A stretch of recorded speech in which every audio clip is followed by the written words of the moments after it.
guys, what's up? English Guru welcomes you on my YouTube channel. Let us start the class with our 3 mantras.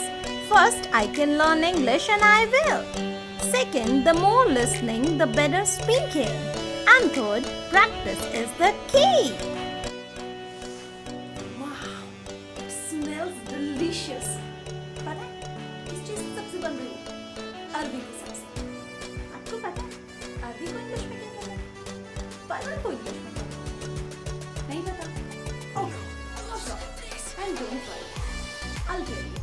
मैं बताती हूँ आज आपको अरबी को, परवल को, ऐसी ढेर सारी सब्जियाँ जिन्हें हम रूटीन में खाते हैं और हम इंग्लिश में क्या कहते हैं. तो आप तब तक सीखिए वेजिटेबल्स के नाम और मुझे वेजिटेबल खाने जाना है. जब तक मैं वेजिटेबल खा के वापस आती हूँ तब तक आप वेजिटेबल्स के नाम लर्न करें. क्या इस सब्जी को आप खाते हैं? इसका नाम क्या होता है? इसे कहते हैं करेला.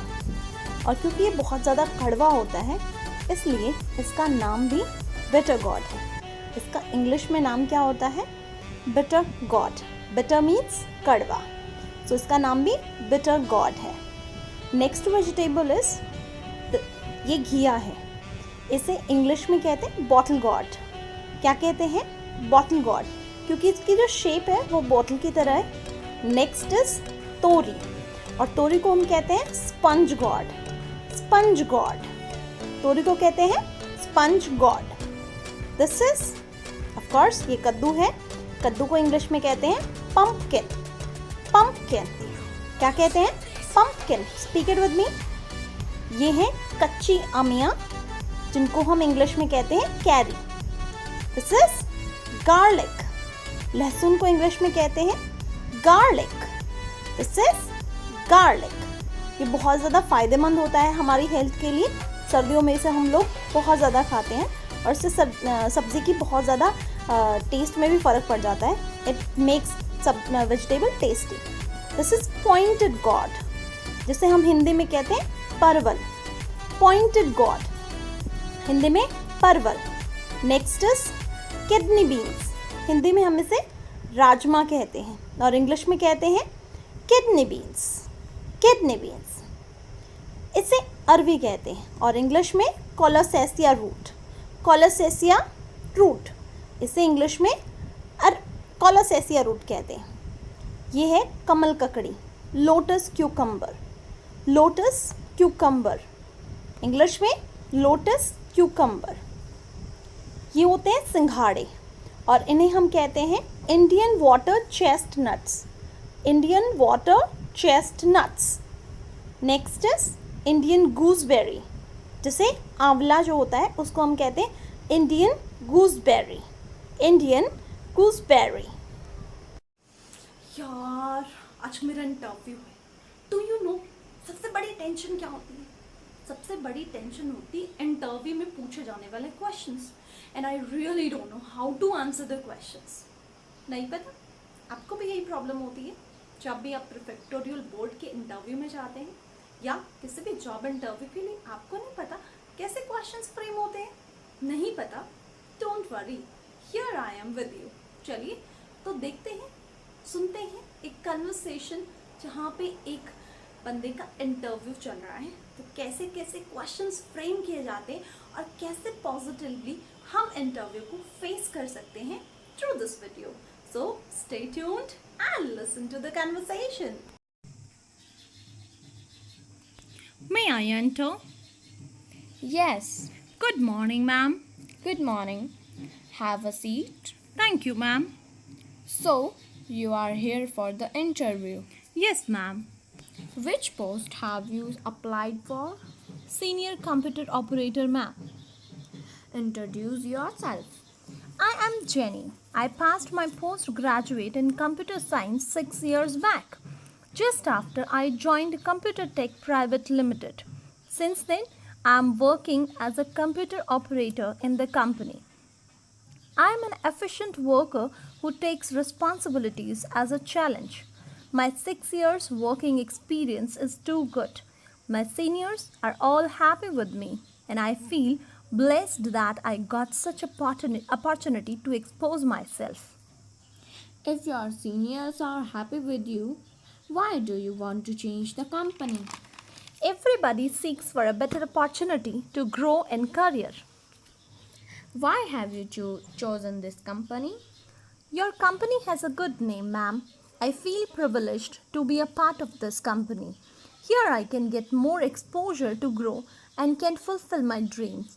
Working in such a reputed company is like a dream comes true. Why should we choose you as an employee of the company? Ma'am, I have already mentioned that I am an efficient worker.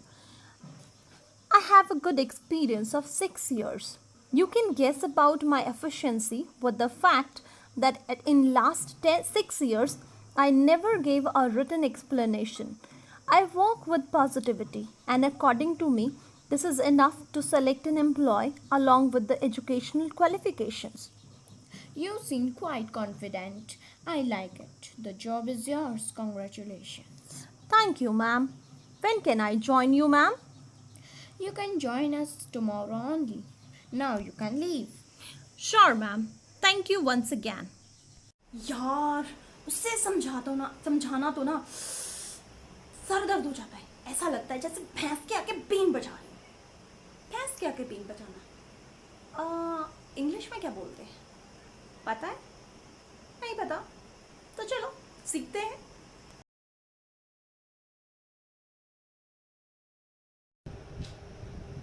तो हमारा first idiom है मुख में राम बगल में छुरी. मुख में राम बगल में छुरी. A honey tongue a heart of gap. A honey tongue a heart of gap.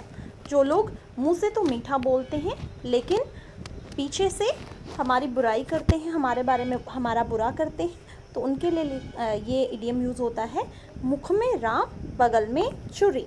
The people who speak sweet in front of us but they backbite us whenever they get a chance.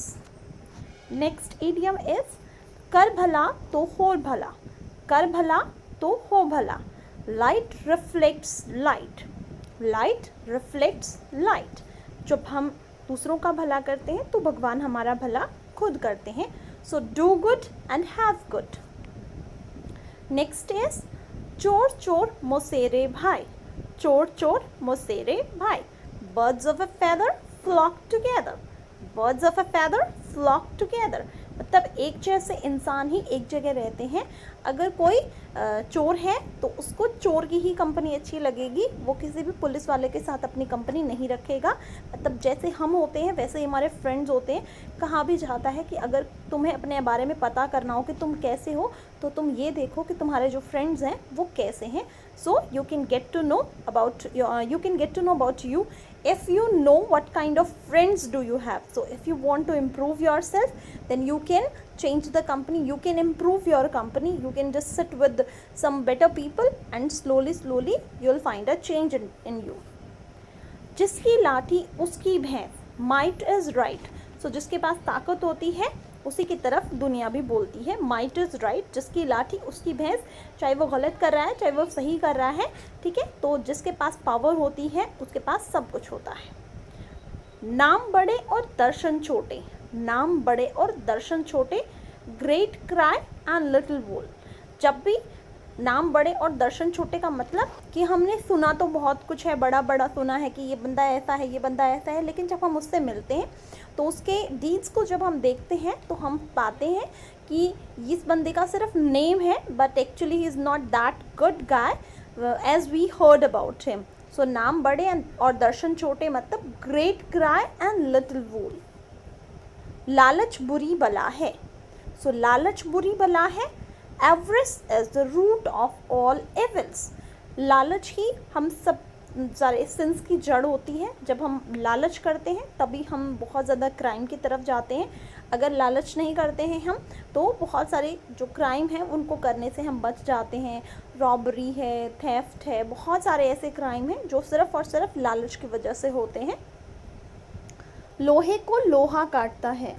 Diamond cut diamonds. So diamonds cut diamonds. लोहे को लोहा काटता है मतलब अगर आप अच्छे हो तो एक अच्छा ही इंसान आपको समझा सकता है, लेकिन अगर आपका नेचर अच्छा नहीं है, आप थोड़े से कनिंग किस्म के बंदे हैं, मतलब बहुत ही ज़्यादा चालाक हैं, दूसरों का बुरा करते हैं, तो आपको सबक सिर्फ ऐसा ही बंदा सिखा सकता है जो आपकी तरह के नेचर का होता है। सो लोहे को लोहा काटता है। हर चमकने वाली चीज़ सोना नहीं होती, हर चमकने वाली चीज़ सोना नहीं होती। All that glitters is not gold, जो चमकती है चीज़ वो ज़रूरी नहीं कि वो सोना ही हो। अब चमकने को तो एक कांच का टुकड़ा भी चमकता है, लेकिन वो ज़रूरी नहीं है कि वो डायमंड ही होता है। सो समय बताता है, time tells us that what is gold and what is gold, what is diamond and what is just a piece of glass.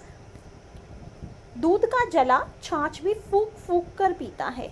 A burned child dreads the fire, a burned child dreads the fire. जब हमें एक चीज़ में नुकसान हो जाता है, एक business में नुकसान हो जाता है, तो हम आगे के डिसीजन और ज़्यादा सोच समझ कर लेने लग जाते हैं। तो इसलिए कहा जाता है कि एक बार जो आदमी जल जाता है उसे आग से डर लगने लग जाता है। A burned child dreads the fire. तो हम एक बार अगर फेल हो जाते हैं, नुकसान खा लेते हैं, तो उसके बाद हम अपने डिसीजंस में एक्स्ट्रा केयरफुलनेस दिखाते हैं। अंत भला तो सब भला, all is well that ends well. अगर किसी भी एक्शन का एंड अच्छा हुआ है, किसी भी पॉलिसी का एंड अच्छा हुआ है, तो it means everything was fine. हम किसी भी एक्शन को जज करते हैं उसके एंड के बिहाफ पे। 4 दिन की चांदनी फिर अंधेरी रात, अ 9 days वंडर। कोई भी ऐसा काम जिसको करते टाइम शुरू में तो बहुत अच्छा मज़ा आया, कंफर्ट भी है और लग्जरियस है और बहुत ही ज़्यादा अच्छा दिखाई देने वाले, लेकिन उसके साइड इफ़ेक्ट हैं, जो साइड इफ़ेक्ट्स हैं वो बाद में दिखाई देते हैं। तो ऐसे काम को क्या कहते हैं हम? 4 दिन की चांदनी फिर अंधेरी रात। जो गरजते हैं वह बरसते नहीं, barking dogs seldom bite, barking dogs seldom bite. तो जो लोग बहुत ज़्यादा बोलते हैं वो एक्चुअली कुछ करते नहीं होते हैं।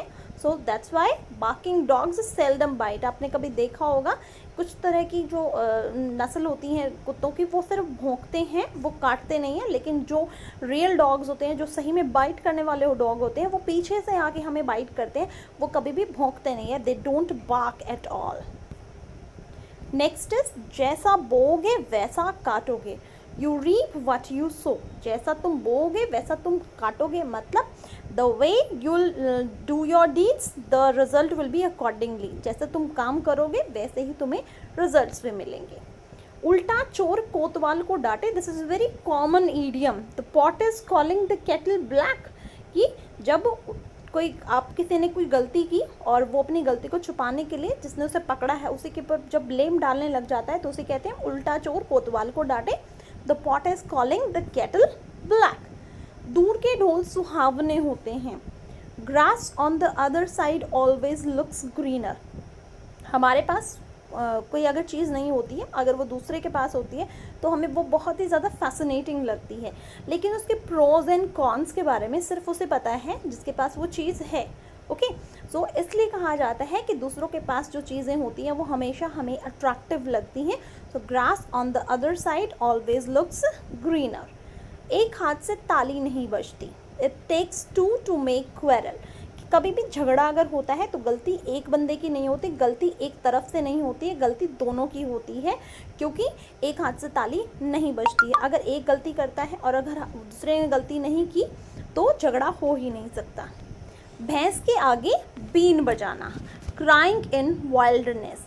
जब किसी ऐसे बंदे को हम समझाते हैं जिसके अल्ले पल्ले कुछ नहीं पड़ता है, जब वो हमारी बात नहीं समझ सकता है, तो अगर उस बंदे के ऊपर हम एनर्जी लगाते हैं, अपनी एनर्जी वेस्ट करते हैं, तो उसे कहा जाता है भैंस के आगे बीन बजाना, क्राइंग इन वाइल्डनेस।